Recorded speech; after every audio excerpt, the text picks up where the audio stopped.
Okay, it's 8 p.m. and throughout the day your mind has been hijacked by 2,000 decisions. Squeezing the last bit of toothpaste out the tube took a little too much out of you thought in the morning. You notice getting enraged on the train by the hanging labubu's on the handbag of the woman that does not understand personal space. And using all your willpower for the month not to kill your passive-aggressive talking co-worker Kyle at the office. Tiring just reliving it, huh? So it's understandable when you curl up or just straight up 90-degree fall onto your sofa at night that you don't have the mental faculty to dive into a new series and work out the new plots, character, and arcs. If you think about it, choosing a series is a lot to commit to. You've got a whole month of one evening of just binging it. Tack on some new mental fatigue players in the game like AI slop coming for your entertainment feed and your job, and stick a fork in our brains, we are cooked. Perhaps tonight we'll just settle and relax with The Office. I know that's the very thing I'm trying to forget from this day. The hedonic treadmill doesn't seem to only keep us running on it, but it wants to keep the same shows running as well. Team, we're going to be looking into why we keep watching the same shows over and over again. Look, I think we're all familiar now, wise enough now to know about choice paralysis. We're still victims of it, but we know it's going on. If I'm given a choice of literally more than 5 things, I have a mental breakdown as if I'm cutting the wires of a die-hard bomb. But it seems to be more to it than just choice paralysis. There seems to be some kind of emotional anchor, psychology, economics. We'll get into all this and try and actually work out perhaps how to avoid it, just as long as the room isn't completely silent so I can hear those demonic voices in my head. Familiarity, a concept we are rapidly trying to hold on to in our minds. It's become more of a commodity if you think about it than gold, especially now when we're in some kind of technological revolution where we don't know what's gonna happen. Companies are replacing all our jobs with AI agents, yet they don't seem to know who's actually gonna buy the products once we're all out of a job. Everyone's just looking for that short-term paycheck and a bit of familiarity. I need to suck my thumb and watch Parks and Recreation. We are all on edge, and adding an element of stress with decision making in your winding down time just doesn't make sense in your initial thoughts. I think we're all just so burnt out from our real life doom scrolling, aka the 9 to 5, that we just don't crave this element in our entertainment now. Familiarity equals safety, predictable outcomes equals less anxiety. Not to mention we're exhausted from all of this. As I said earlier, even just a simple thing in the morning can make you feel like you've worked the whole damn day. And this isn't good because this then makes you just not want to put any effort or decision making into any other area of your life. Need to figure out your life purpose? Put that in the back burner. Your son needs an extracurricular activity because he's chucking pencils at your teacher's eye. I'd put that in the back burner and put him in front of the TV. We don't want to chew on that healthy raw vegetable because I've been chewing glass all day. I just need the easy to digest, mushy baby food to go down real smooth at night, okay? It's been a long day. Nostalgia is the hot new drug of the last decade. Using delivery methods like freebasing Parks and Recreation for 8 hours and then growing a Ron Swanson mustache until your family ostracize you because they want daddy's face back. We reach for the familiar because it reminds us of a time when there was no pressure, when you could just complete a day of high school and then watch your favorite show. All was good, and these shows take you back to that no pressure environment in your head. And because of that, these shows become emotional anchors. No matter how hard the day is, you can switch off in your little time capsule, zombieing out with your whole family dribbling next to you. And your nostalgia drug dealer has noticed this. Notice how the subscription fees go up slightly just to impress the stakeholders, but just little enough for you to not care as much as long as you get your fix. They've got this balance down just to a T, although it's starting to get a little noticeable, I'm gonna say. The thing is, I don't know if you had a panic attack yourself, but I remember back in the day, before this was accessible to say a 6-year-old me, I'd have really bad panic attacks. And I'll tell you right back then, I would pay anything / give limbs to make it stop. It was that horrible and that traumatic, right? So it's not surprising how popular this binging culture has got, because this has been the solution. You don't have to empty your bank account. Just give Netflix $15. Panic attack subdued. And these services know the potent drug that they're selling. They have features like autoplay, so if you fall asleep and then wake up in an extreme sweaty panic at 3 a.m, like I do every night, then you know you've got your comfort show right there waiting for you, playing to subdue you back to sleep. It's a damn pacifier. Despite it knowing that you've watched the entire series several times over, it still appears in your algorithm of recommendations. Why is that? They know our behavior. They know they actually have a better chance of captivating you with the same damn show you've just binged than a brand new show they've spent millions on. Platforms don't really care if you're engaging or how you're engaging with the content as long as you're on the platform. All these things we just mentioned have just fed into this funnel that has strengthened the binge culture.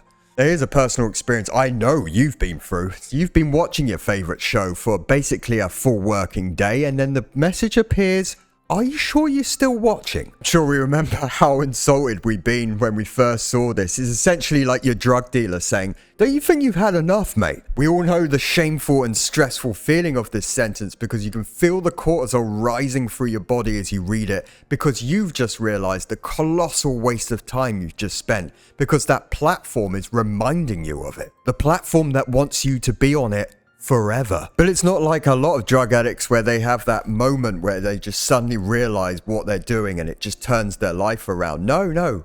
We just shamelessly, slowly pick up the remote and select yes without blinking. And look, I wanted to do this video because I'm the most susceptible to this behavior. It's not like I'm perfect, I'm looking in on the outside at this bingo culture. Okay, the script has auto-corrected binge to bingo, and I kind of like the ring to it, bingo culture. This is me essentially trying to deduct why I'm so susceptible to all this. I'm just going to quickly reel off some of the drugs of choice throughout my life that I've binged to a stupid amount. Maybe you've binged with me at some point in your life on the same shows. Let me know in the comments. First up is the OG, my first comfort show, Arthur. I don't know if it was the fact it had the best theme tune ever for a show, written by Bob Marley's son, or the anamorphic animals just made me feel safe, but it developed a love for animals as well, which I'll take to the bank. Second one, slightly embarrassing, but here we go. It was the OC. Look, I'll be real here. There was multiple layers keeping me back. Did I identify with the nerdy guy Seth? Yes. Did I want Sandy Cohen as my loving surfing dad? Yes. The OC was an escape from the grey suburban life I was living in at the time. And I think quite honestly, it introduced a lot of young Brits like myself to American culture. I mean, you couldn't get more on the nose for American culture with the damn theme tune. Literally just screaming a state at you. California.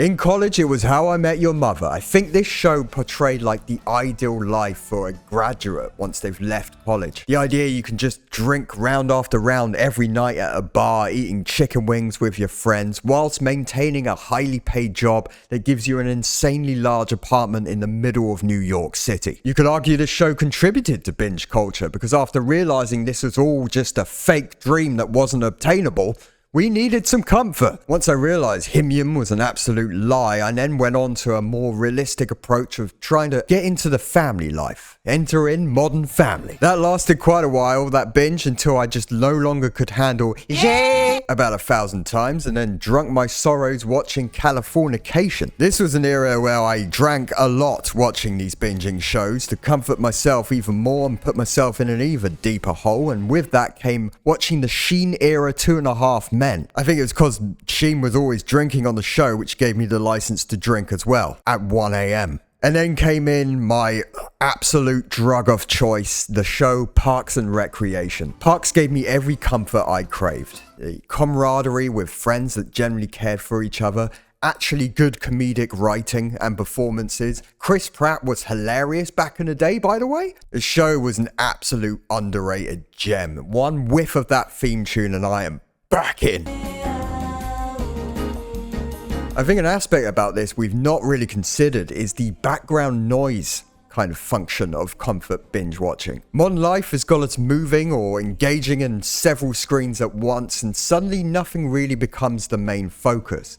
This has led to a rise in background noise content. This is where YouTubers especially make most of their money, by the way. Backlogs, VOD channels, sleep channels. all this stuff designed to be played essentially in the background but with a long runtime. So the ads play, you get loads of AdSense, but no one's actually paying attention. They just want that familiar voice in the back. Sleep channels especially I've seen rise across the ranks in multiple niches just because people don't want to hear the demons at night in pure silence. And look, Netflix, YouTube, all of them, they are loving this. They don't care that you're not engaging in the actual writing of their shows because they know you're on there all the time now. They now have got this goldmine window that when people sleep, they just won't skip ads and they'll just keep watching for like 8 hours. We're watching. We've entered this weird harmonious relationship with platforms that we don't actually engage in their content, but it's never been engaged with so much.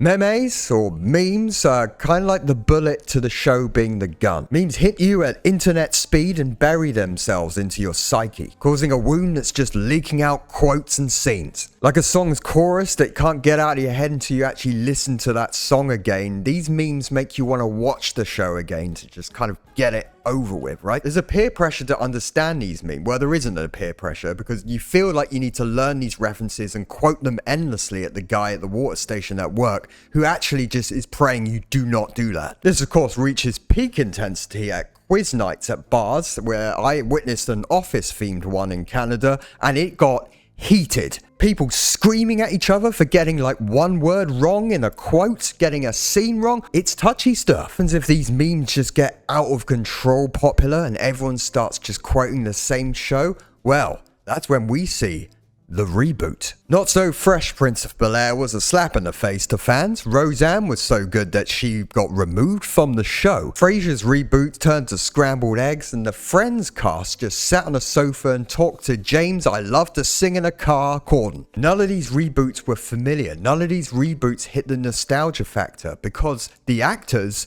looked old, which just reminds us of the time that has gone. It reminds us how much we waste our life. We don't want to see it. And look, the rise of these like VOD channels, sleep channels, ASMR, podcasts, all this actually I think is a sign that we're getting slowly bored of these comfort shows that have been around for 20 years. And the thing is, these sleep channels and VODs and stuff, they are, they serve that purpose of comfort, but they're not as potent as the shows that we have these childhood memories with. I guess the question is, what's gonna replace these VODs and sleep channels? Because I don't think we're ever going to solve this problem internally. What could replace such a potent mix of nostalgia and comfort? Maybe a brain implant where it mimics you being a baby again, being held by your mother? I don't know. I think we all now are quite aware of why we're doing it, at least. And because of that, we can slowly just keep trying to turn off the TV, perhaps. Let me know what your predictions are for the next binge-worthy entertainment medium, and let me know what your binge show of choice is right now, because the voices are starting to creep in,